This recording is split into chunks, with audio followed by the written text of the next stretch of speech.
જો મકાન માલિકો મનમાની કરે તો ભાડુઆતોને મળે છે કાનૂની અધિકારો।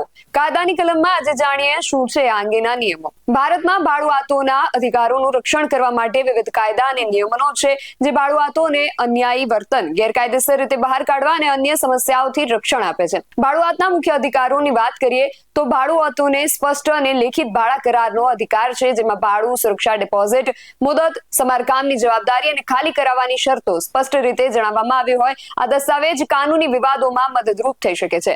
યોગ્ય કારણ વગર ભાડુઆતોને ઘર ખાલી કરાવી શકાતા નથી, એ માટે ભાડુઆતોને યોગ્ય સૂચના આપવી આવશ્યક છે। જો મકાન માલિકો ભાડુઆતના ભાડા વધારે છે તો મોડલ ટેન્ડન્સી એક્ટ હેઠળ ભાડા વધારા માટે 3 મહિનાની અગાઉથી સૂચના આપવી જરૂરી છે। ભાડુઆતોને પાણી, વીજળી અને અન્ય આવશ્યક સેવાઓનો સતત પુરવઠો મેળવવાનો અધિકાર છે। વ્યાજબી બહાના વગર આ સેવાઓ બંધ કરવી ગેરકાયદેસર છે।